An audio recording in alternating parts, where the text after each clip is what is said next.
Welcome to this episode of the Heartbeat for Hire podcast. I feature Olympians, CEOs, disruptors, authors, professional athletes, and the best of the best, where they share their stories of resilience with my lens on leadership and culture. Let's get started. Greetings and welcome to this episode of the Heartbeat for Hire podcast. 3 things you will learn from this episode today. Number 1, what a masterclass in horrific leadership looks like. Number 2, what to do if you want to destroy culture and psychological safety as a leader. And number 3, why DEI is so much more than a buzzword. What does the first CHRO from LinkedIn know about leadership? Plenty. Steve Cadigan is back for an encore performance on the Heartbeat for Hire podcast, and I could not be more delighted that he's here. Steve is a globally renowned talent strategist and advisor, an author, speaker, and educator. He understands what good leadership looks and feels like, and that's what we're going to dig in deep on today. I will give you a little disclaimer. There may be some light political content in this episode, but our goal is to really focus on leadership. So please listen carefully. Steve, welcome to the show. Welcome back. Good to be here, Right. Lyndsay. I love having you here. I mean, this is your second time here. We've done a live together. We always have fun. And we said we were going to go in a little treacherous waters. So, I'm not afraid of scary stuff. I know you're not afraid of scary stuff. So let's do this. But first, before we roll up our sleeves, would you just give a little background for folks who haven't met you yet? Sure. Well, it's great to be back, Lyndsay. And, as much as I wish these topics weren't ones that we needed to talk about, I'm happy that we're talking about them. Me too. I guess I would say that I am an accidental human resources practitioner. I found HR right out of college, like a year into my journey. I've worked in 6 different industries, mostly technology, and mostly in Silicon Valley, probably the latter half of my career. But I've had a chance to live and work in Singapore and Canada, do M&As all over the world. I have a real passion for trying to help organizations build better talent strategies. And just like the same way I love everything about sports, I love studying the behavior of organizations and trying to find a way to make them better. So it's just a little bit about my background. Well, and part of the reason that I love having you here, and part of the reason we keep finding ourselves on these stages together, is because of our philosophy on leadership. And that when you are a heart-centered leader and when you are leveraging, some people call them soft skills, we call them power skills, you create culture and strength that will result in really good business results. And that is something we've always agreed on. And what we are living through right now is probably one of the worst examples of leadership we've ever seen. And that is our commander-in-chief, our current president, has a philosophy that doesn't really align with ours. Agreed? Here we go. So without going too deep into the politics, I would just love you to you touch on what's really kind of resonating with you right now about what his choices are, what he's doing, the way that he's approaching this job he's in. Yeah, well, I'll have to say that I don't think there's anyone in the world that wakes up and says, I can't wait to be more bureaucratic and have a slower decision process and slow my organization down. I don't think anyone, is experiencing a work environment where that's what their outcome is. And so I don't disagree with everything that the intent of what, the White House is trying to do right now, which is, hey, let's do more with less. Let's see if we can cut costs. Every organization, my whole career, that's what we're all trying to do, right? Do more, better for less expense. Sure. Unfortunately, the approach that seems to be taken to realize that outcome is filled with humiliation for those who are impacted. It's like, you're fired and you never should have been here. You're pathetic from the start. And there are multiple cases where they've made decisions to let people go and then, oh, I'm sorry, you have to come back. Not let's come back. You have to come back and threatening people. And what seems so counter to just leadership 101 is this notion of, if you're going to put an organization through a massive change, the outcome you want to realize is higher performance. And I feel like they're breaking every rule in the book about how to demotivate your quote survivors, the people that are not being let go. You're treating all their friends so poorly that they've worked years and years with, so poorly that everyone's worried about their own safety and security, right? Yeah, let's dig in on that a little bit because I think in the business world, certainly you've had to deliver layoffs, I've had to deliver layoffs. The people left behind are always shaken. They are always unsure, a little fearful. They wonder if it's them next. And whenever you do a layoff without a lot of consideration and a lot of care, your culture is going to fracture. It's going to take a hit. And what I'm seeing right now is a real lack of empathy, a real lack of humanity, with firing people, demanding they come back. It's like, I don't really care that you're a human. You have a job to do, so just come back now and you can do it. It's not really motivating. And I don't know of a business culture that could survive that kind of behavior. I mean, have you ever experienced any of that or seen it? Unfortunately, I've had a front row seat for some pretty big mistakes. I've probably made a few over the course of my Mm. career, but I feel like we're at a point now where we know better Yeah. than to go through massive organization changes like we're going through at the government departments, one after another. And if you take a look at the approach that they're taking is really not let's not understand what we're cutting. Let's just start cutting, and Yeah. then um, and then hopefully, we'll have some at the end. And what's really missing when you want to go through a big organization change, usually you want to start with this is the outcome we want to achieve, and that's a really shiny, exciting, dynamic outcome. And nothing's been presented to any of these departments, as far as I know, about how the people who are going to stay are going to have better careers, better job satisfaction, make a bigger impact, and run more efficiently. It's just a Yeah. cut. It's not a cut with a seeming purpose in mind. Yeah. And that's a big, big miss, I think, for a lot of the people who are still there, right? Yeah, I agree with that. And I think, when I've been part of really big reorgs, there was always the end goal, right? And everybody that was brought in to the cone of silence to, what the big plans were, understood what that goal was. And I don't know Mhm. that that goal is being shared. And if it is, it's certainly not being shared with the people that are surviving or the ones who've been let go. Not that they need to know, but I do feel like this is rippling beyond the federal agencies. And as a citizen, it's hard to watch. And I don't think you have to be aligned with any party to feel that. I think, the basic humanity of, hey, your job is gone. Oh, sorry, we goofed, come back.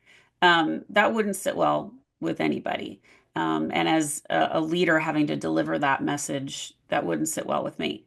Right, because what your messaging is, I really don't have a plan. I'm just making this up as I go. Yeah. And that's not inspiring me to want to follow you in the future if that's how you're treating me. And what Yeah. seems so antithetical, even on a very basic level, is these people are voters, right? You're right. Veterans are voters. And when you go in there and you start slashing without any design of like, this is how we're going to rebuild it better, this is what Yeah. we're going to do, with nothing in any department is there a better plan that's been presented? It's just cut, Yeah. cut, cut, cut. That's going to leave a lot of people saying, I'm out. I know a bunch of college students who were thinking about, service to country was a really great thing. And now they're like, yeah, no, I don't think that's where I want to steer my career. So now you're missing out on future generations of high performers and people who want to make a difference serving their country and Yeah. being a civil servant. Now really rethinking that again, real, trickle down ramifications. Mhm. And maybe that's the outcome that they want. I don't know, but it's really no one knows what the outcome is that they want. They're just cutting, right? Well, and I think too, the concept of culpability and authenticity is lacking. Um, when there is a mistake made, it's kind of like, oops, let's move on. And to me, the best leaders are the ones who understand that, okay, I made a mistake. I've done something that I probably can't pull back easily, but have some patience while I sort this out. I care about you as my employee or as part of this organization.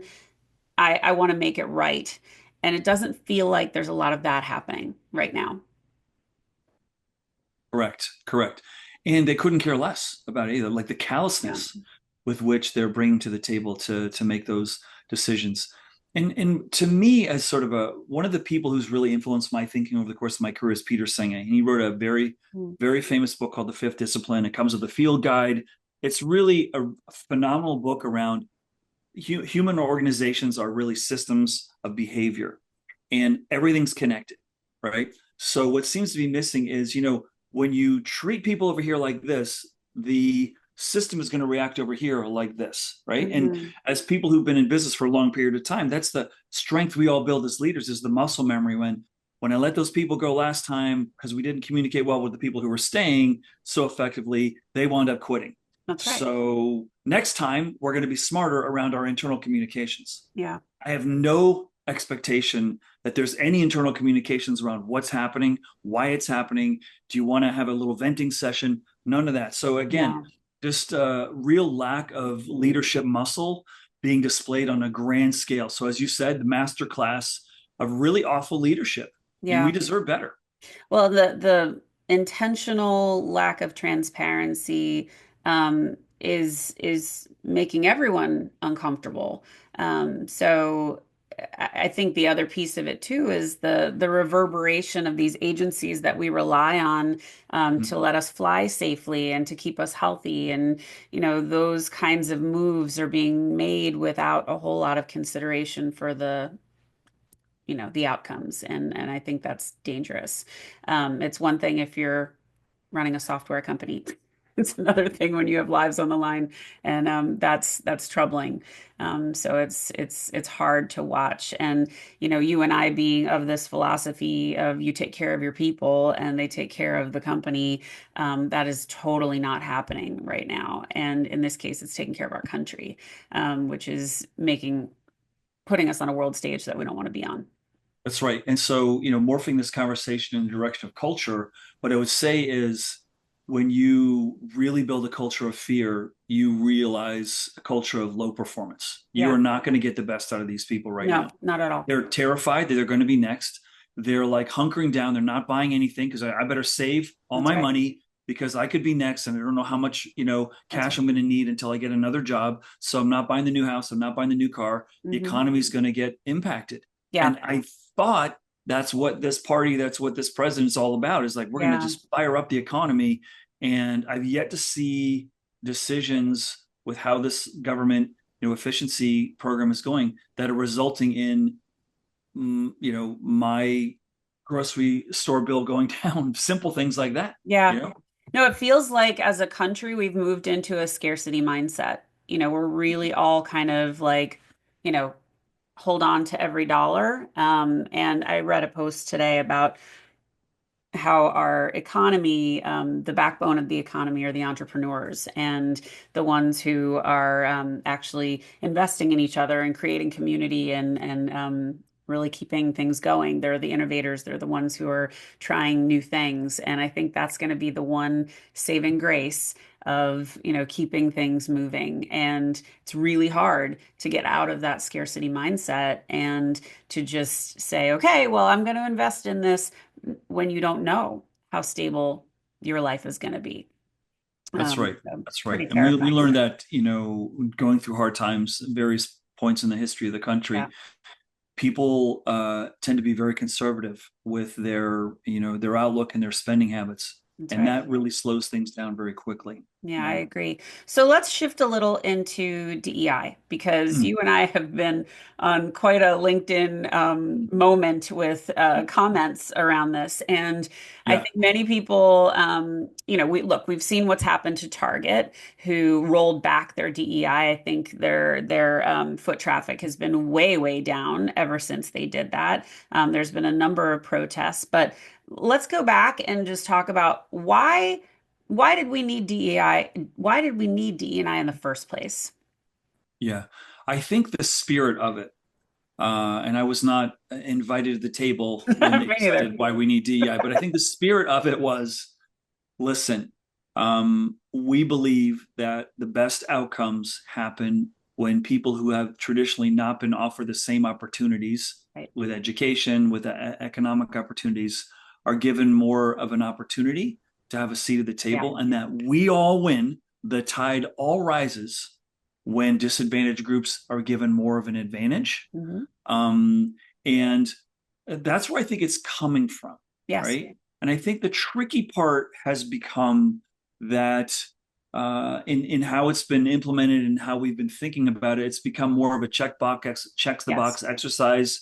It's become highly politicized, and I think there's been a huge demographic of people who are not, DEI wasn't, intended to support white men in particular, Sure. who are feeling like, well, why would I want to support that when it's disadvantaging, quote unquote, disadvantaging me? Sure. You know, Hmm. and that's the conversation I think is where we're getting a little stuck, that we're not having those right conversations. But that's where I think, out of affirmative action, out of like, hey, the tide rises for all of us. We're a Yeah. better country where more people have opportunities to make a difference here, wherever that is, in retail stores and the private sector, in professional jobs, blue collar jobs.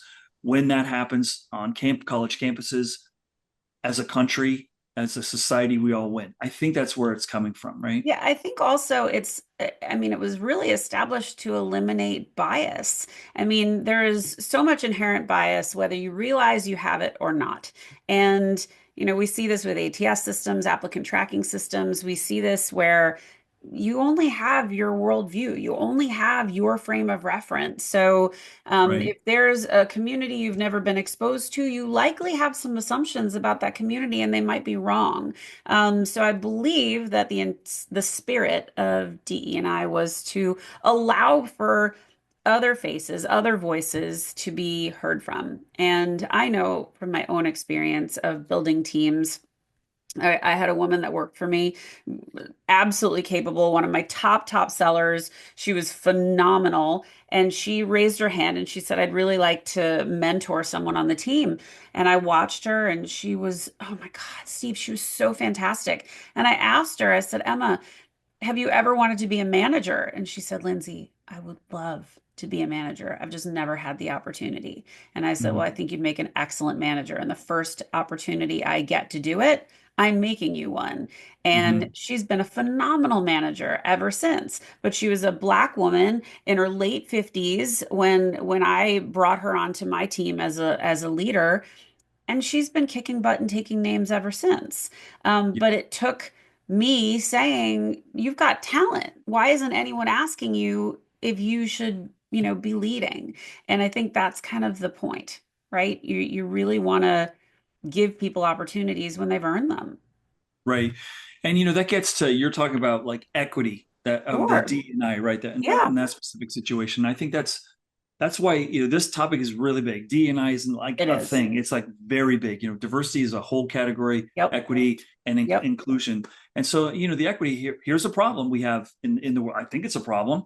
Yeah. Like, women are just paid less. It's just a 100%. fact. Hmm. So do we want to pay attention to that, or do we not want to pay attention to that? One of the things we did here in California in the last few years, we said illegal for you to ask what your current salary is, Mm. because what that does is just perpetuates That's right. the gap, right? Yep. And so rather, instead of saying that, it's like, what are your salary expectations? Like some other question like that. Yep. And my feedback to anyone, particularly women, is like, I want to be paid fairly. That's what I want to be Well, and paid. I think there are laws in place now that say they have to be transparent with how much the job is going to pay anyway. Right. And that's not every state, but that is certainly a lot of states are doing that. Yeah. So that's a help. Yeah. But Right. yeah, I But agree. so, but back to that disparity, like how could we not want to address that or have a conversation about that? Right. That's just wrong. Right. Like unless people say like, no, we're all good with that. We're all definitely good that women should be and must be making less than men. Like, I mean, just play that argument out. It doesn't make Yeah. any sense. Well, So should we not talk about it? Like that's not going to solve the problem. I also think leaders aren't taught how to start. So, I mean, the first thing that I did whenever I got a new team was I reached out to HR and would say, hey, this is in the sales organization. I'd say, I need to know where everybody is on the pay scale. So, can you please give me a report as soon as possible? And they would give it back to me. And I'd said, I need to know if I have to re-level anybody or if I have to make it, close the gap, because there were always women that were deeply underpaid. I had a woman who had come up through being an EA, so an executive assistant, and she was in sales. She was paid so much less than everyone else, and no one ever made it right. And Hmm. so when I got to tell her, I got her a 24% raise. she wept. She was like, you have no idea how you've changed my life. But that was what should have happened before she ever got to Right. me. And I Right. think if leaders understand that this is a regular practice that you should all be doing, this is like your checklist of being a good leader. These are the steps you should take. That's not really being taught in many places, at least from my perspective. Have you seen that in other companies? No, no, Yeah. not so much. Not so much at all. Again, another big gap, right? Yeah. So, I mean, I just think there's a lot of improvement. And then with the current climate around DE&I right now, I mean, they're doing away with language. Anything that says woman, anything that says investing in women, like it's being Mhm. removed from websites and history, and that's just alarming. It's Right. it's Right. Or extremely funding of your troubling. university, if you're not on the right side of how the administration thinks Right. about it, is going to be compromised. Yeah, Right. it's a little frightening. So I guess Yeah. the moral of the story is we're not super stoked on the leadership style in charge right now. Mhm. Um, so okay, so Steve, any other Yeah. parting thoughts on these topics before we move into the next part of the show? Oh, let's go to the next one. Okay, so now I'm just going to ask you the fun stuff. So what inspires you? What inspires me, I Yes. think, is being in an environment where, I can contribute different ideas and where I'm invited to help people think differently. I Yeah. think that that's inspiring me. And as much as we feel a little bit under the leadership of a style that is just doesn't make any sense with everything that all of us have been taught, including the people who are implementing Yeah. these really poor actions. I think I'm hopeful that right is going to prevail at the end of the day. Yeah. I hope so too. What would you like your legacy to be?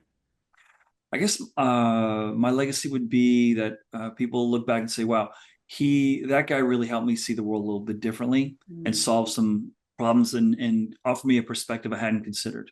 Mm. Well, you're doing that. Congrats. And what's next for you? I am a master procrastinator, and I've got a couple of books that one is in my head and one is half written down. Yeah. So I need to get that cranked out sometime by the end of this year. Yeah, the next book two, and then book three soon after. Excellent. Well, I can't wait to see it. Yeah. And how can people find you? You could find me on LinkedIn. You could find me on my website, stevecadigan.com. You could find me on TikTok at Steve Cadigan, or you can email me at steve@cadiganventures.com. I love it. So, Steve and I are both outliers, and this episode, along with all of the episodes in the month of April, are brought to you by the Outlier Project. So, thank you, Outlier Project. If you want to be part of an extraordinary community, look no further. Reach out to us. We'll tell you what a kick-ass place it is. And, Steve, I've always loved having you on the show. Thank you for sharing your wisdom and insight. I hope we're delivering some good food for thought to make people think about how they lead. And you're the best. Thanks for being on, man. Thanks for having me. Guys, if you liked what you heard, please go leave a 5-star review at Apple or Spotify. Subscribe, join the YouTube channel. Your feedback, your reviews mean so much. It helps the show grow. Thank you for listening. Get out there, lead with heart, and have a great day. Are you ready to elevate your leadership style and create an exceptional workplace that stands out from the crowd? I'm here to introduce you to a game-changing resource that will transform the way you lead and shape your company culture. It's time to embrace the power of top-down culture. This practical guide empowers your leadership for lasting success, helping you create a workplace where everyone thrives. Get top-down culture today, and let's reshape the future of leadership together. Thanks for listening to this episode of Heartbeat for Hire. I hope you enjoyed what you heard. If you did, please subscribe to my YouTube channel or consider leaving a 5-star review and a great rating at Spotify or Apple. Thank you so much for your support. Have a great day.